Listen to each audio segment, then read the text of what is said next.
Hello नमस्कार, कसे आहेत सर्वजण? मजेत ना? मजेतच राहा. तर चला, स्वामींचे नाव घेऊन करते आहे ब्लॉगला पण सुरुवात आणि स्वयंपाकाला पण सुरुवात.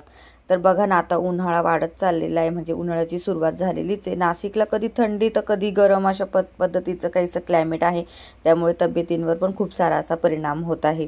सो म्हटलं की आज स्वयंपाकामध्ये काय करावं, तर म्हटलं चला कढी करूया. तर दह्यातली कढी करणारी ती पण तुमच्यासोबत शेअर करते आणि बरंचसं काही आज तुमच्यासोबत येणं शेअर करायचं आहे.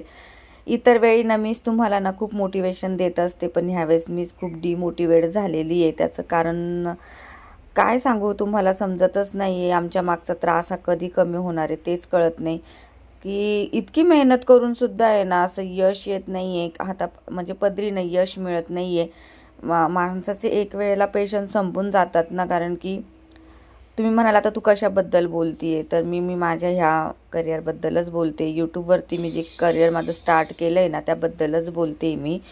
तर आता माझं करिअर सुरू करून, यूट्यूबवरचं करिअर सुरू करून मला झाले दीड एक वर्ष झालेले आहेत. हालाकी आपलं चॅनल लवकर मॉनिटाईज झालं आणि आपला पिन वगैरे पण लवकर आला, त्यावेळेस भरपूर सारा असा सपोर्ट पण मिळाला मला तुमचा. पण आहे ना, जेव्हा खरी कमाई करायची वेळ येते ना, तर त्यावेळेस खरंच आपल्यामधले पेशन्स संपत चालतात. कारण की कष्ट खूप करतोय आणि अजून 1 रुपयाही आपल्याला मिळत नाही ना, याचं खूप दुःख वाटतं. आणि असं वाटतं की काय करतोय ना आपण. इतरांचे ब्लॉग बघावं ना, त्यांच्या ब्लॉगमध्ये काहीही नसतं, पण तरीही इतके छान त्यांना व्ह्यूज मिळत असतात. आणि कोणाचं चॅनल तर 3 महिन्यामध्ये, कोणाचं वर्षभरामध्ये, कोणाचं 6 महिन्यामध्येच चांगलं ग्रो धरून ते पेमेंटसुद्धा घेत असतात. पण इथे माझ्या बाबतीत म्हणा किंवा इतर अजून माझे काही फ्रेंड्स क्रिएटर आहेच ना, त्यांच्या बाबतीत पण म्हणा, काय चुकतंय तेच कळत नाही आहे. सगळं काही तुम्हाला व्यवस्थित मी देण्याचा प्रयत्न करते आणि प्रत्येक व्हिडिओमधून काहीतरी मोटिवेशन मिळेल, पॉझिटिव्ह वाईब्स मिळतील किंवा काही किचन टिप्स वगैरे मिळतील याचाच मी विचार करत असते. पण तरीही पाहिजे तशी व्ह्यूज येत नाही आहे आणि पाहिजे तसे डॉलर पण म्हणजे जमा होत नाही आहे. हालाकी आता सध्या यूट्यूबने केलेत थोडेफार डॉलरमध्ये चेंजेस, कारण की मागच्या 6 महिन्यापूर्वी आहे ना डॉलर अजिबात जमा होत नव्हते, पण आता थोड्याफार प्रमाणामध्ये होत आहे. पण तरी व्ह्यूज पाहिजे तशी येत नाही आणि सगळा खेळ हा व्ह्यूजचा आहे. व्ह्यूज व्यवस्थित आले तर आपले लवकर लवकर डॉलर जमा होतात. आणि हा तर झाला डॉलरपर्यंतचा प्रवास. ज्यांचे चॅनल मॉनिटाईजच नाही अजून, तर त्यांना सुद्धा कळत असेल हे दुःख, की वॉच टाईम कंप्लीट करण्यासाठी व्ह्यूज खूप महत्त्वाचे असतात. आणि एवढे छान छान व्हिडिओ बनवतो ना आपण आणि व्ह्यूज आले नाही की मग त्यावेळेस आहे ना खूप डिमोटिवेट व्हायला होतं. सो असं काही आहे, समजतच नाही आहे अजून कोणत्या प्रकारचे व्हिडिओज मी बनवू की बंद करू यूट्यूब, की म्हणजे पुढे चालू ठेवू. मला कमेंट्स करून नक्की सांगा. मी दरवेळेस तुम्हाला मोटिवेट करण्याचा प्रयत्न करत असते, पण यावेळेस मलाच खरंच मोटिवेशनची गरज आहे. सो मला कमेंट्स करून नक्की सांगा मी काय करायला हवं आणि काय नाही. तर चला, आता इथे थोडीशी मी तुम्हाला आहे ना दह्यातली जी कढी आहे माझ्या सासूबाईंची रेसिपी बरं का, ती शेअर करते. तर सगळ्यात आधी बघा, मी दही घेतलेलं आहे, त्यामध्ये टाकलं डाळीचं पीठ आणि कोथिंबीर. हे सगळं मिक्सरमधून ग्राइंड करून घेतलं आणि त्यामध्ये सगळ्यात महत्त्वाचा इन्ग्रेडियंट्स म्हणजे लिंबू पण टाकून घेतलं आहे. दही शक्यतो तुमचं दही जर आंबट असेल ना तर लिंबाची गरज पडत नाही, पण जरी आंबट असलं तरी तुम्ही लिंबू टाकून करून बघा, खरंच खूप छान होतं चवीला. आणि ही माझ्या सासूबाईंची रेसिपी आहे. मी नेहमी माझ्या माहेरी ना ताकातलीच कढी बनवायचो आम्ही शक्यतो, पण मी इकडे आल्यानंतर माझ्या सासूबाईंकडनं मी ही दह्यातली कढी शिकली आणि खरंच खूप छान लागते. घट्टसर अशी मस्त अशी आपली कढी बनत असते. तर चला, आता नेहमीप्रमाणेच सगळेजण कढी ज्या पद्धतीने बनवतो ना तशीच कढी इथे मी बनवते. तेलामध्ये हिरवी मिरची आणि लसूण आहे ना क्रश करून घेतलेलं आहे. कोणी कोणी लसूणचे फक्त तुकडे करून टाकतं, पण शक्यतो मी आहे ना लसूण आहे ना हा क्रश करूनच टाकत असते. मग ते वरणाला असो, डाळीला असो, एखादी कोरडी भाजी असो, फ्लावर वगैरे, तर त्याला मी लसूण आहे ना असं ठेचूनच टाकत असते. आणि हिंगाचा आवर्जून वापर करायचा, कारण त्यामध्ये ना आपण वापरत असतो चना डाळीचं पीठ वापरत असतो. कोणाकोणाला ते पीठ सहन होत नाही, ती डाळ सहन होत नाही, पोटामध्ये वगैरे दुखतं. त्यामुळे मग हिंग जर टाकलं ना तर बॅलन्स होतं आणि मग आपलं पोट वगैरे पण दुखत नाही. सो चला, आता मस्त असा तडका देऊन झालेला आहे. आणि हे जे काही मिक्सरमधून काढलेलं मिश्रण आहे ना, दही, डाळीचं पीठ, कोथिंबीर आणि लिंबू, हे सगळं मिश्रण आहे ना फोडणीमध्ये टाकून घ्यायचं. आणि लक्षात ठेवायचं इथे ना गॅसची फ्लेम कमी करायची, कारण आपण त्यामध्ये लिंबू आणि दही हे दोघं जर एकत्र आले ना तर दही हे फाटत असतं, म्हणजे असं नासलेल्या दुधासारखं आपली कढी बनते. पण तशी नाही बनणार जर टिप्स अशा फॉलो केल्या तर. आधीच आहे ना मिक्सरच्या भांड्यामध्ये जेव्हा आपण दही ग्राइंड करतो तेव्हाच लिंबू टाकून घ्यायचा आणि जेव्हा आपण फोडणीला टाकतो ना तर त्यावेळेस आहे ना अगदी मंद आच ठेवायची आणि मग तेव्हा फोडणी द्यायची. नंतर मीडियम टू लो गॅसवरती आपण कढी मस्त अशी उकळून घेऊ शकतो. तर असं काही मस्त अशी कढीशी तुमच्यासोबत शेअर केलेली आहे.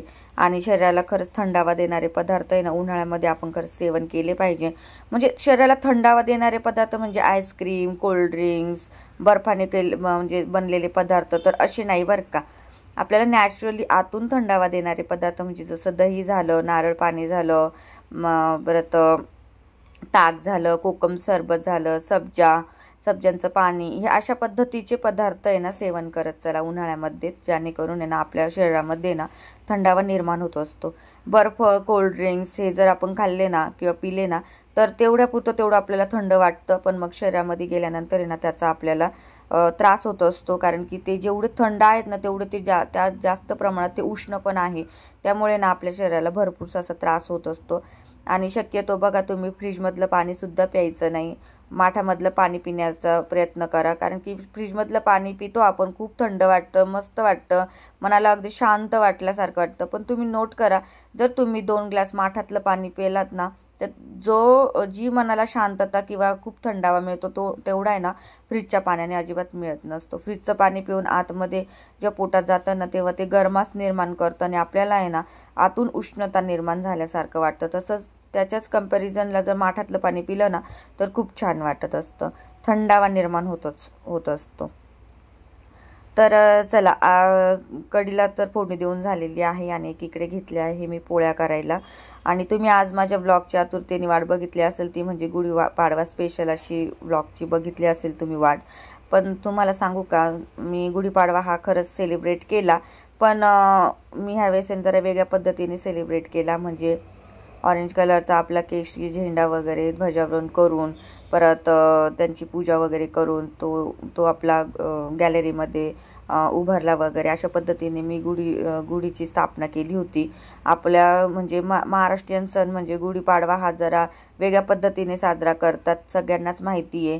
पण मी तो म्हणजे संभाजी महाराजांच्या स्मरणार्थ झेंडा लावून केली.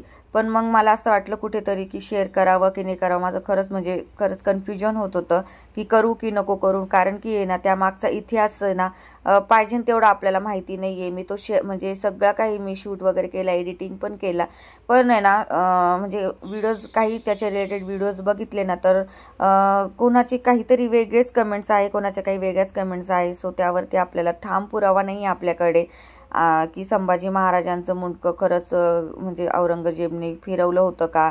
आणि त्या म्हणजे कोणी म्हणतं की महाराजांनी म्हणजे आपल्याला औरंगजेबच्या तावडीतून सुटण्यासाठी आणि आपण आनंदाने जगण्यासाठी त्यांचे प्राण बलिदान दिले त्यांनी, आणि आपण त्यांचे प्राण असे व्यर्थ जाऊ देतोय की गुढीपाडवा वगैरे सण न साजरे करता, तर त्यांचे प्राण व्यर्थ जाऊ देतो. म्हणजे अशा भरपूरशा काही कमेंट्स निगेटिव्ह, काही कमेंट्स पॉझिटिव्ह, अशा काही म्हणजे कमेंट्स होत्या. त्यामुळे मी विचार केला की गुढीपाडवा मी सेलिब्रेट केला, हा मी शेअर नाही करणार, माझ्यापुरता मर्यादित केला, बस मला जसा वाटला तसा. सो चला आता इथे माझं सगळं रेडी झालेलं आहे जेवण. तुम्ही पण चला जेवायला. बघू शकता तुम्ही कढी, अगदी सुंदर अशी कढी झालेली आहे. चला भेटूया आपण नेक्स्ट ब्लॉगमध्ये. अशा पद्धतीची कढी तुम्ही नक्की ट्राय करून बघा. आणि आजचा ब्लॉग कसा वाटला, आवडला असेल तर नक्कीच लाईक करा, चॅनलवर नवीन असेल तर सबस्क्राईब करा. तोपर्यंत सर्वांना श्री स्वामी समर्थ.